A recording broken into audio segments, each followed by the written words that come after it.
Vamos subir, então, aqui o Jean Willis, que está aqui já conosco, Rovai. Vou subir aqui nos nossos estúdios. Tudo bom, Jean? Tá no mudo, Jean. Tá no mudo, amigo. Perdão, é que eu botei no mudo por causa de Sig, meu cachorrinho começou a latir para não atrapalhar vocês. Oi, Rovai, oi, Dri, oi, Sônia, tudo bem, querida. Tudo bem? Bom te ver. Bom te ver. Também. Que horrível essa situação, Sônia. Eu estava acompanhando aqui. É tão impressionante a maneira criminosa como esse governo tem agido em relação à Amazônia e aos povos da floresta, né? É tão abertamente criminoso que choca, né? Assim, não há nenhum disfarce para isso, né? É uma atuação realmente criminosa, em que o governo facilita a operação de garimpo ilegal e extratores de madeiras ilegais, que, bom, só prejudica de uma maneira ampla os povos indígenas, seja pela invasão das suas terras, pelas epidemias levadas, prostituição, como você disse, prostituição, exploração sexual. Não, é terrível mesmo, né? Eu queria aproveitar esse momento tão bonito aqui, né, juntando o Jean com a Sônia Guajajara, para eles conversarem um pouco mesmo, né? Não sei se o Jean tem alguma pergunta para fazer para a Sônia ou vice-versa, e a gente faz tem 5 minutinhos para a gente fazer a virada para o Jean ficar sozinho aqui, e aí falar um pouco sobre sua filiação do PT, mas a gente podia aproveitar esse momento da multiplicidade, né? Eu não gosto da palavra diversidade, eu prefiro multiplicidade, não sei o que vocês acham. Bom. Você gosta mais de diversidade? Eu gosto de diversidade. Não sei, eu acho que combina bem, assim. Eu acho que diversidade é melhor que multiplicidade, né? A diversidade tem a ideia de outro, de diferença, que a multiplicidade necessariamente não tem. Pode ser. É que eu acho que ela ficou com uma marca tão capitalista, sabe, Jean? Me incomoda um pouco, assim, aquela marca do negócio, do business. É difícil a gente, num mundo capitalista, escapar aos tentáculos do capitalismo, né? O capitalismo, enfim, chega a todos os setores e, de alguma maneira, se apropria de todas as nossas causas de alguma forma. Mas eu queria só dizer para a Sônia que eu estou com ela, assim, que uma das minhas questões que eu tenho tocado internacionalmente é a questão dos povos indígenas. Ontem, no meu discurso de filiação ao PT, eu deixei isso claro, ou seja, um possível novo governo Lula, se ele for candidato, se ele vencer as próximas eleições, não pode deixar de se comprometer com essa agenda, né? A agenda de reversão das mudanças climáticas, de investimento numa energia sustentável, limpa, e num desenvolvimento econômico que seja sustentável, que preserve principalmente os biomas e os povos indígenas. Então, você me tem como um parceiro sempre, desde sempre, você sabe disso, viu? Um beijo, adorei te ver. Não sabia que você ia estar aqui. Nós vamos lançar em agosto. Fica à vontade, eu quero deixar você à vontade para fazer uma fala final. Tá ótimo. Era bem isso que eu estava começando aqui. Então, em agosto, nós vamos lançar, né, uma iniciativa, e a gente vai contar muito também contigo, Jean, né? Com as redes também, né? A comunicação. Uma iniciativa que se chama Reflorestar Mentes. Né? Que nós precisamos, né, nesse momento, de tanta dureza, de tanta, né, ganância, de tanto ódio, né, das pessoas, a gente precisa reflorestar nossos corações, né, nossas ideias, pensamentos. E o reflorestar mente é muito mais do que replantar mudas ou do que restaurar áreas degradadas, né? Mas é plantar consciências, né, política, ecológica, porque o resultado de tudo isso que a gente está vivendo também é por conta de nossas escolhas, né? E aí a gente precisa reflorestar essa nossa consciência, né, nossos corações, porque a partir disso a gente refloresta os territórios. Se você tem essa consciência da sua conexão ou reconexão com a Mãe Terra, você vai saber qual é o seu lugar na luta, qual é o seu lugar também na defesa do meio ambiente, né? E aí, naturalmente, você vai saber que sem essa natureza preservada, equilibrada, não tem vida em lugar nenhum. Né? Então, é preciso começar pelo reflorestar de nossas mentes, né? Sim. E assim replantar os territórios para garantir a vida no planeta. E aí nós vamos deixar o convite aqui para, a partir que a gente lançar, nós vamos convidar todo mundo para formar grupos de ação, né? E aí cada um vai fazer o que precisa ser feito a partir do seu lugar, do seu território. Maravilha. Muito obrigado, Sônia, querido. Obrigado, Sônia. Muito lindo. Muito lindo isso, porque no fundo da batalha é uma batalha de ideias, né? Como disse Carlos Drummond de Andrade, lutar com palavras é a luta mais vã, no entanto, lutamos, mal rompe amanhã. E essa luta com palavras é a luta desde sempre, porque, no princípio, como está no livro sagrado dos cristãos, dos judeus e dos muçulmanos, no princípio era o verbo. Então, a batalha é essa, é palavra. Exatamente. São ideias. Um beijo, minha linda. Beijo, gente. Beijo. Valeu, um abraço. Tchau, tchau. Obrigada, beijo, Sônia. Um abraço. Beijos. No princípio era o verbo, e o verbo estava com Deus, e o verbo era Deus. E depois, também fui cristão, já. E depois, não só cristão, são as religiões do livro, né? E em alguma medida, o legado religioso tem um fundo filosófico de verdade que a gente não pode desprezar, né? No princípio era o verbo, ou seja, é a palavra, são as ideias. Quando a gente transforma as ideias, a gente transforma o mundo. E o mundo é uma extensão das ideias. As cidades, tudo que se fez em termos culturais, se fez a partir de ideias, né? De pensamentos, de fabulação. Essa é a grande característica humana. Eu queria pedir desculpas a vocês, Adri, a você, aos seus internautas, seguidores, colaboradores, não sei que nome você dá para... Comunidade. Comunidade fora.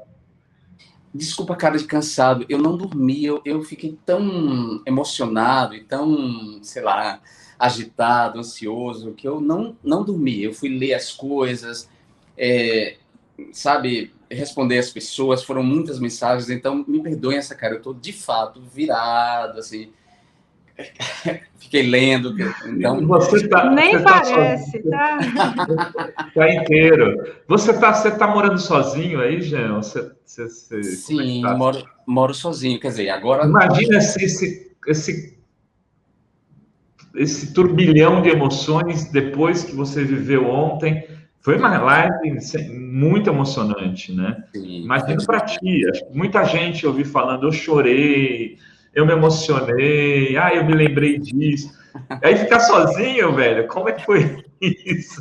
Bom, eu não fiquei sozinho porque tem as novas tecnologias, então eu fui respondendo as pessoas foram me ligando, meus amigos mais próximos, minha família, e eu fui falando com as pessoas, e por isso que eu fui emendando, falando, essa coisa de 2 fusos horários. Eu falei, daqui a pouco eu tenho uma live com a Fórum, é melhor não dormir, porque se eu dormir, eu não vou acordar. Então, para não furar com o Wi-Fi, eu vou permanecer acordado. Eu não moro absolutamente sozinho, porque eu tenho um companheiro, que é Sig, que é o meu cachorrinho, que eu tenho ele há 6 meses, eu adotei, e é o meu companheiro aqui, mas tirando ele, eu moro sozinho. Assim. E aí, Jean, você vai voltar para o Brasil? Essa é a pergunta de 10 milhões de dólares, e vai voltar quando? Vai voltar já? Não, já não. Eu vou voltar quando eu me sentir seguro, quando eu achar que o território, o terreno é seguro para eu voltar, né, Rovai? Eu não posso vacilar. O fascismo está radicalizando nesse momento no Brasil, né? A gente viu aí no desfile das motos e tal. Tem uma radicalização porque o governo Bolsonaro sabe que está perdendo terreno, sabe que Lula figura como, né, o candidato que derrota ele em todos os cenários. Tem uma queda de popularidade dele, uma queda da popularidade dele nas mídias sociais. Então, eles estão, diante desse derretimento, eles estão radicalizando, né?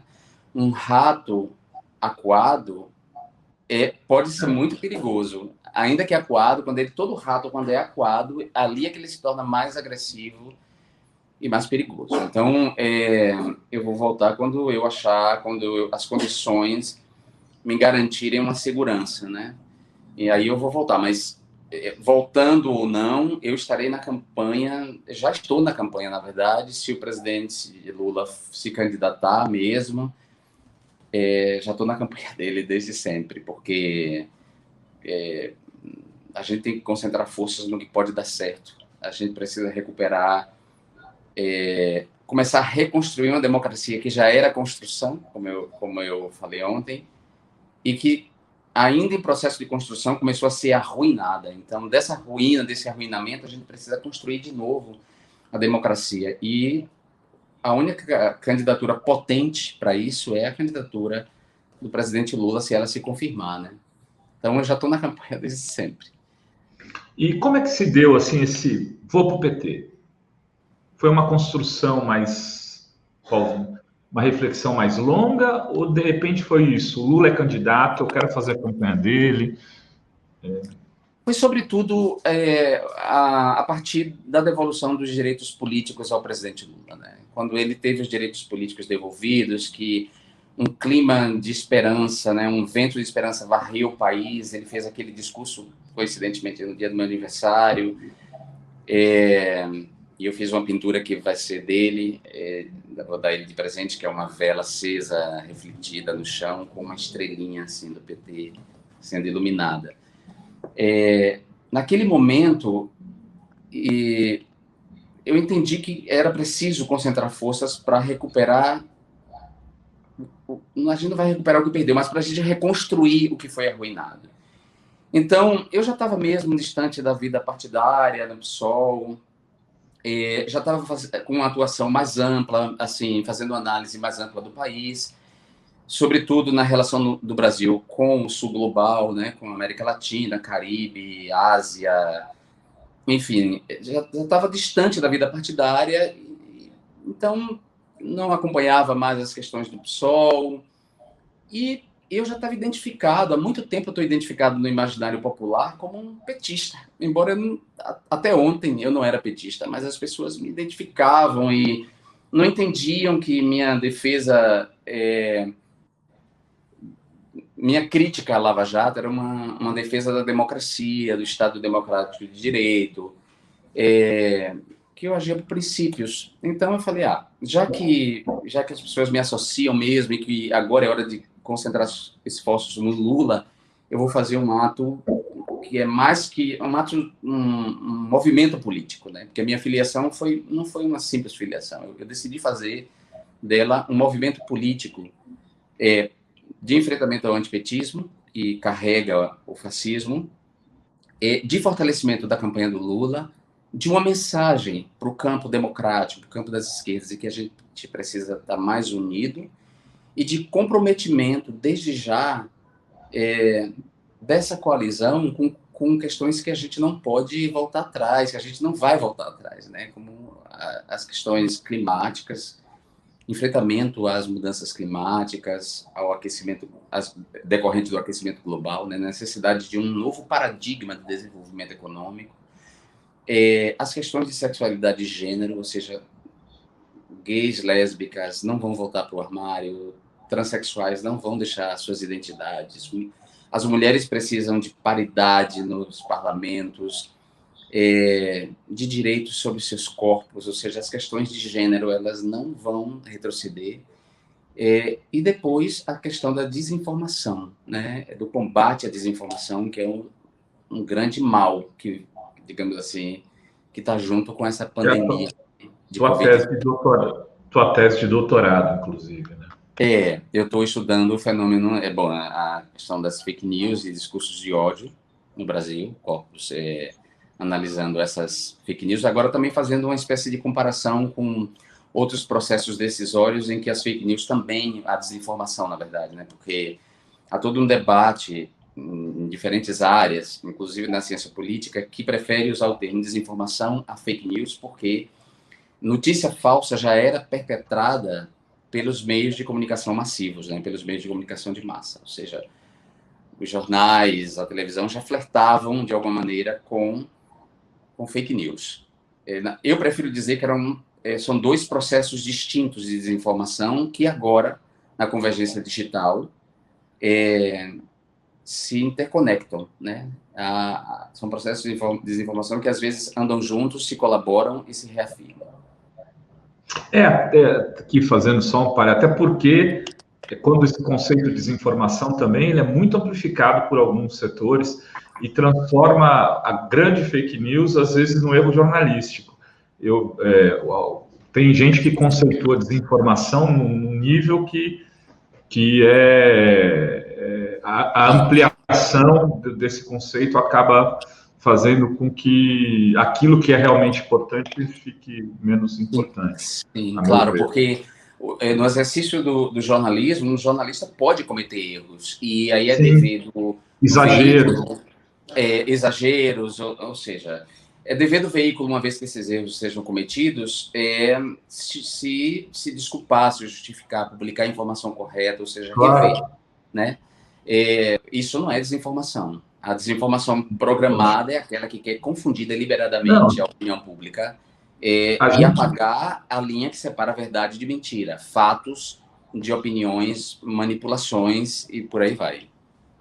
Para citar um exemplo aqui, a gente fez uma matéria recentemente, há uns 3 meses, 2 meses, que uma dessas agências aí foi fazer uma crítica, e era uma matéria que tinha um título de fato exagerado, que foi publicado tipo 11h38 e reescrito às 11h43. E eles pegam o print para dizer que aquilo já tinha circulado por milhões em 5, 6 minutos.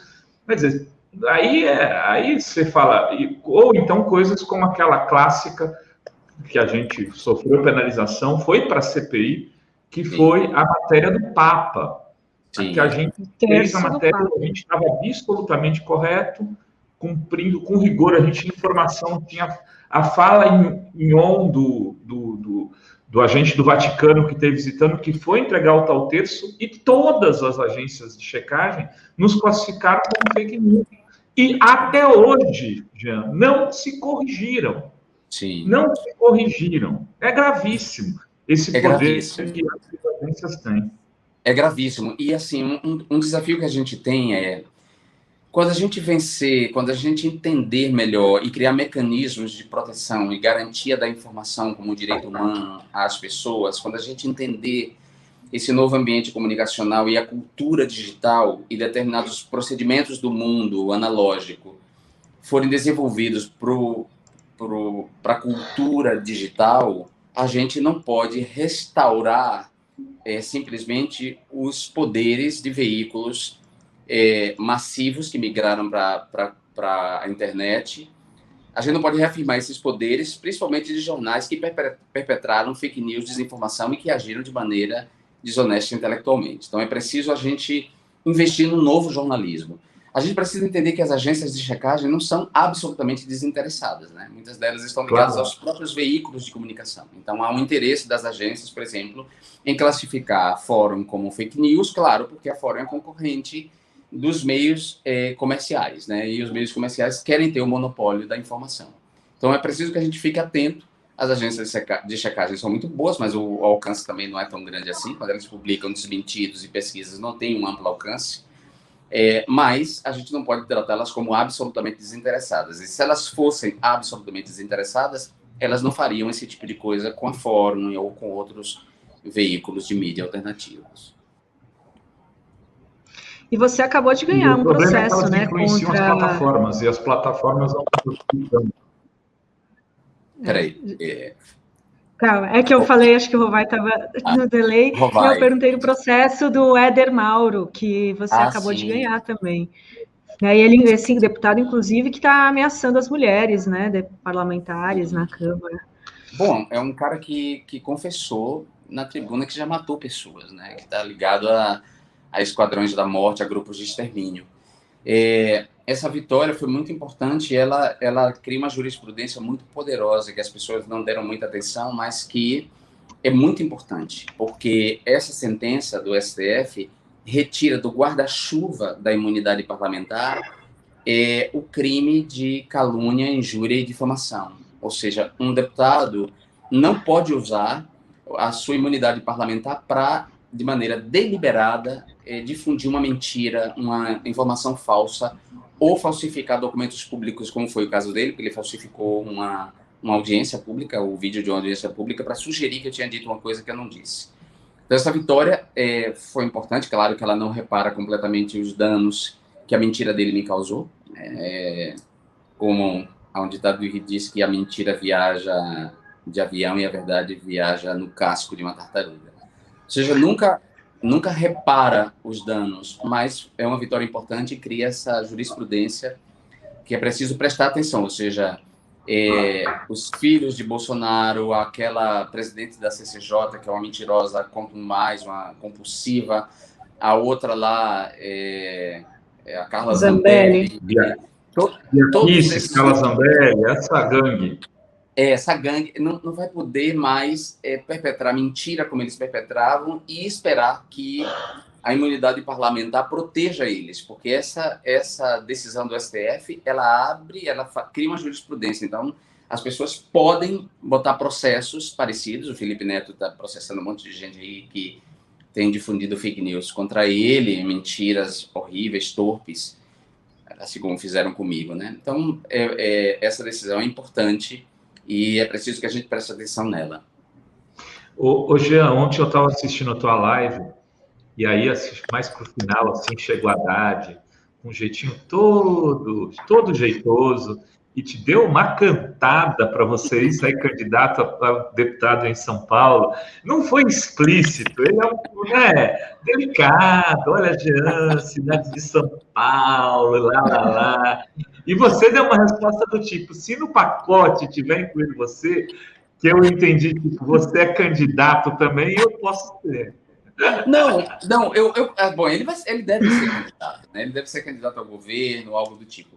Mas, na verdade, a brincadeira que eu fiz foi muito mais para como dizer, relaxar a pressão, né? Que ele, com o convite dele é um convite, eu fico muito lisonjeado, claro. Em política é muito difícil você dizer não categoricamente, porque sempre corre o risco depois de você mudar de opinião e ter uma desmoralização e ser desmoralizado. Então, eu sempre digo para as pessoas, hoje, eu não quero ser candidato a nada. Hoje, eu não quero ser candidato a nada. Isso não quer dizer que as circunstâncias do futuro me façam mudar de opinião e que eu possa mudar, né? Então, eu vou dizer assim para que depois, no futuro, se as coisas mudarem, as pessoas não dizerem que eu estou sendo mentiroso. Ou seja, hoje eu não tenho vontade de ser candidato a nada, nem fazer campanha, não quero fazer campanha. O Zé Eduardo Cardoso disse uma coisa muito interessante, assim, ter um mandato é muito bacana, né? Permite você fazer muitas coisas boas, né? Efetivar direitos, mas fazer campanha, principalmente no Brasil, é tão difícil, porque essa cultura da eleição no Brasil, em que as pessoas mentem, fazem falsas promessas, em que as pessoas... isso me cansa. Assim, eu não quero participar disso, eu não vou mentir para as pessoas, eu não vou dizer aquilo que eu não acredito, entendeu? Eu lembro da campanha de 2014, por exemplo, que as pessoas falavam assim, quando eu fazia os comícios domiciliares. Eu pensei em votar em você, mas eu não vou votar em você não, porque você quer liberar a maconha, né? E aí eu respirava e falava, olha, deixa eu explicar uma coisa para você. Eu não quero liberar a maconha, porque a maconha já está liberada de qualquer controle, de qualquer fiscalização, de qualquer regra. Ela é vendida hoje em diferentes pontos, sem nenhum controle, sem saber a qualidade do produto, enfim. E alimentando o crime organizado, o tráfico de armas, levando pessoas à prisão, ou seja, encarceramento em massa. Eu falei, isso tudo é um horror, então eu não quero liberar. O que eu quero é regulamentar. E aí eu fazia toda uma explicação e depois a pessoa mudava de opinião. Isso é exaustivo, claro, mas eu acho que é a tarefa da gente. A gente não pode mentir para as pessoas. Eu não quero mentir para as pessoas. Quando Mas tem muito maconheiro em São Paulo, Jean. Isso não seria um problema. Como é? Tem muito maconheiro em São Paulo. Isso não seria um problema. Pois é, né? Mas, enfim, defender essa agenda abre espaço para fake news, para mentira, para manipulação, para desinformação. Eu queria lembrar, por exemplo, que na eleição de 2016, a eleição que Marielle se elegeu e Marcelo Freixo era candidato a prefeito, né? Rolou uma mentira de que eu ia ser o secretário de Educação do governo de Marcelo Freixo, caso ele se elegesse prefeito do Rio de Janeiro. Bom, eu acho que não há problema nenhum em eu ser secretário de Educação de qualquer governo. Primeiro, porque a educação é um compromisso. Segundo, porque a educação transformou a minha vida, a escola pública transformou a minha vida. Eu sempre fui aluno de escola pública, estudei na universidade pública. Sou uma pessoa aberta ao conhecimento, sou professor. Enfim, ou seja, eu ser secretário de Educação não deveria ser um problema, nem deveria ser encarado como um problema. Essa mentira, porque isso não era verdade, eu não seria secretário, não houve nenhum convite, não deveria ser desmentida do mesmo modo que eram desmentidas outras fake news graves, como a que dizia que ele, Marcelo Freixo, apoiava traficantes, né? Mas é curioso que o PSOL botou tudo no mesmo balaio e no segundo turno Marcelo Freixo tinha um latifúndio de tempo de televisão e simplesmente eu não apareci em nenhum programa eleitoral do PSOL. Ou seja, as fake news transformam você em radioativo, você que fala a verdade, e os candidatos começam a negociar dessa maneira, vendendo na Bacia das Almas agendas que são tão importantes para todos nós, né? De alguma maneira, um pouco aconteceu com Manuela Dávila na eleição de 2018, né? Quando ela foi bombardeada por fake news, muito mais que Haddad, e é óbvio que ela foi porque ela é mulher, a campanha meio que começou a tratá-la também como radioativa, né?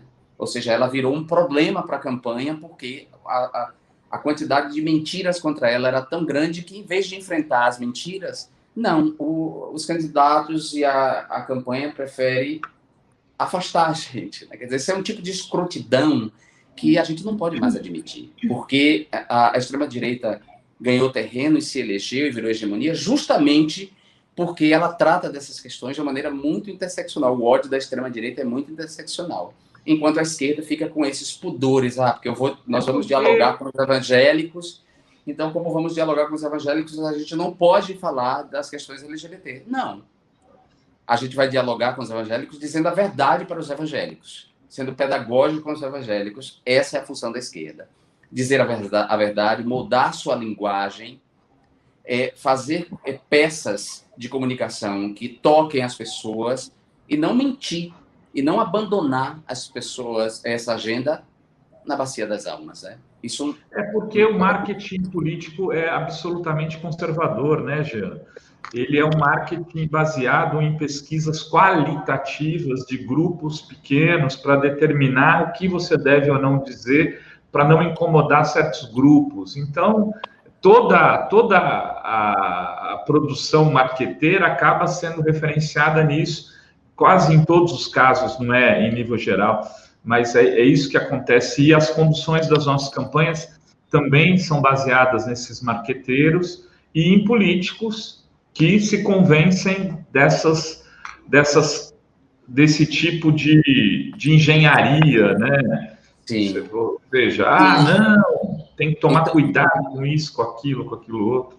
Nós precisamos, então, de marqueteiros mais inteligentes, de marqueteiros com repertório cultural mais amplo, de marqueteiros que consigam traduzir em mensagens aceitáveis a verdade, né? E não marqueteiros que construam uma mentira, uma propaganda política mentirosa, e não candidatos que se prestem. Bom, eu tenho o maior respeito por Lindenberg Faria, adoro Lindenberg, gosto dele, mas ele cometeu um erro pavoroso que vai ficar para sempre de alguma maneira. Ele já pediu desculpas por isso, ele se arrepende, ele já disse publicamente que se arrepende disso, mas enfim, ele Malafaia, né?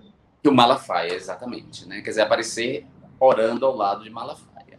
Quer dizer, são coisas que a gente não pode admitir. Não pode admitir. Nesse sentido, o Lula tem uma habilidade como um animal político que ele é incrível, né? Ele é o mais moderno de todos os homens, os candidatos e os homens de esquerda, porque ele, embora seja muito mais velho do que Haddad, do que Ciro e outras figuras aí da cena política, o Lula tem uma abertura muito maior do que todos eles para essas questões, e ele tem um manejo, ele sabe manejar de maneira que ele não fala mentira, né? Eu lembro quando falaram do aborto, ele falou, olha, eu sou contra o aborto, mas as mulheres estão abortando. Eu pessoalmente sou contra o aborto, mas as mulheres estão abortando, então isso é questão de saúde pública, a gente tem que tratar isso, né? Então, assim, há formas de dizer, sem que você fuja do tema, sem que você finja que você é o que não é. Então, nesse sentido, Rovai, eu não tenho nenhuma vontade de fazer campanha, de mentir com as pessoas, não quero. Então, a campanha de 2014, a minha campanha foi uma campanha muito inventiva.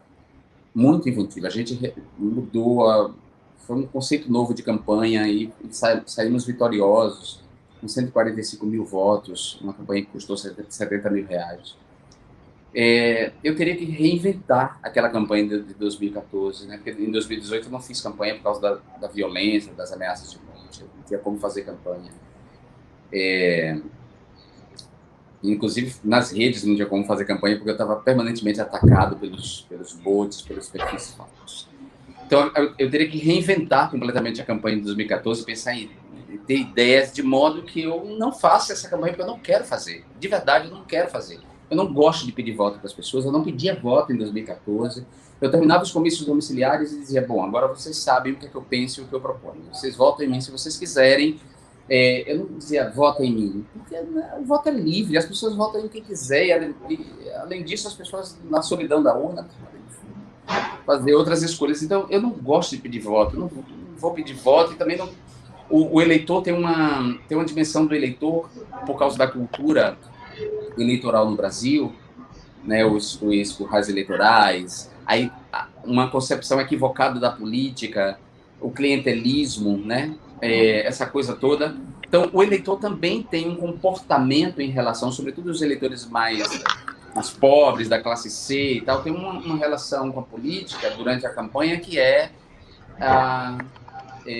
me dê coisas ou me agrade, de modo que só assim eu lhe dou o voto. Olha, não tenho paciência para isso. Definitivamente, não tenho paciência para agradar ninguém no sentido de mentir para ela, nem vou jamais fazer uma campanha baseada nisso, em promessas e coisas, jamais faria isso. Então, quando eu penso nisso, mais eu tenho a convicção de que eu não quero fazer campanha, ainda que, claro, o cenário no futuro possa mudar. Não gosto de fazer futurologia. Muito bom. Jean, vamos te liberar aqui, porque eu sei que você está cansadão, você merece dormir. Além de tudo, você merece Tem aqui umas mensagens para o Jean, tem aqui, ó, Gilca Pimentel, você é muito precioso, Jean. Ela diz, tem várias mensagens carinhosas aqui. Também tinha o Mark Davis, bom rever Jean de volta à luta, mas na verdade sempre esteve, né, Jean, na luta. Nunca saí da luta, nunca saí. Assim, mudei de trincheira. Eu não gosto muito dessas metáforas de guerra, mas a gente não tem muito como fugir delas. Eu mudei de trincheira, de front, né? Mas segui na luta, mesmo no momento em que eu tinha todos os argumentos para me isolar, para cuidar de mim, para me proteger. Ainda assim, eu segui lutando porque eu tenho um senso de responsabilidade com tudo que eu construí, que nós construímos, que eu construí junto com muita gente, né? Então, não dá para sair. Então, eu permaneci. Né? Para muita gente, como a gente vive esse fenômeno das bolhas, né? Os algoritmos vão encerrando, vão prendendo a gente num consumo de informações, muita gente acaba não tendo contato com o que eu faço, assim, né?